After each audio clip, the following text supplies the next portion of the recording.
nous appelons le plan stratégique de développement de l'Agence nationale de la petite enfance et de la case des tout-petits 2016-2020. Le partage est important, d'autant plus que ce que nous sommes en train de faire intéresse tout le monde.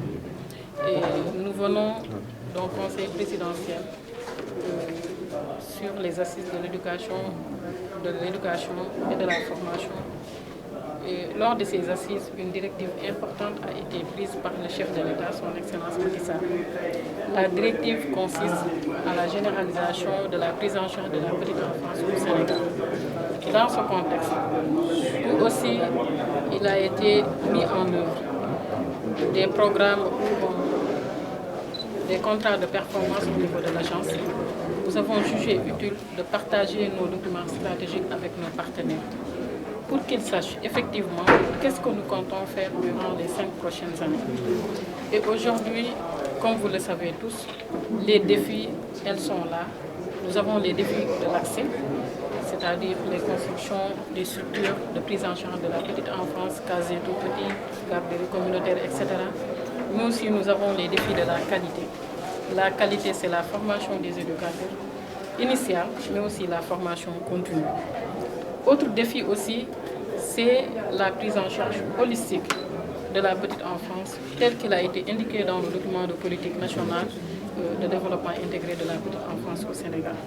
Je peux parler des questions liées à la santé, je peux parler des questions liées à la nutrition, je peux parler des questions liées à la protection sociale, à l'environnement, à l'éducation aux valeurs et à l'éducation religieuse.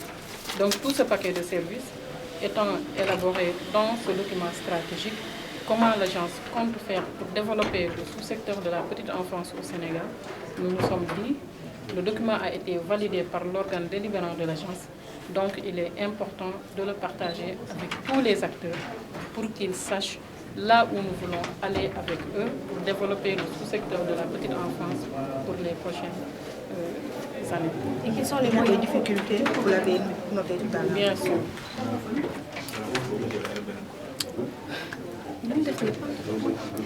Oui, les difficultés, nous l'avons noté. Et la difficulté principale, est liée aux ressources, mais aussi l'implication des collectivités locales dans la prise en charge de la petite enfance.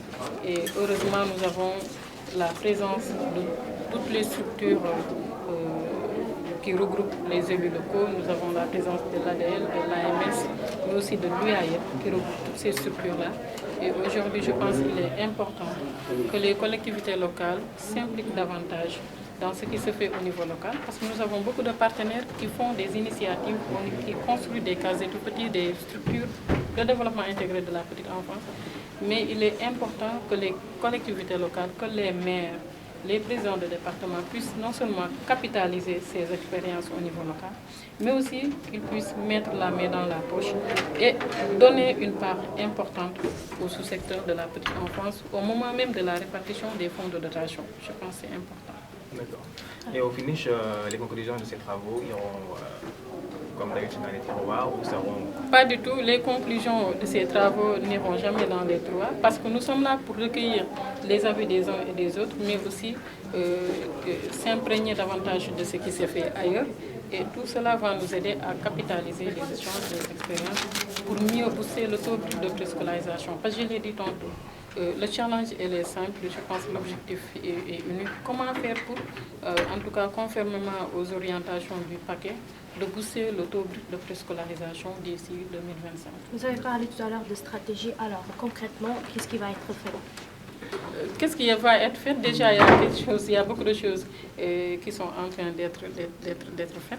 Comme je peux le dire, les constructions des casiers tout petits avec ce nouveau modèle que nous avons un peu partout maintenant au Sénégal.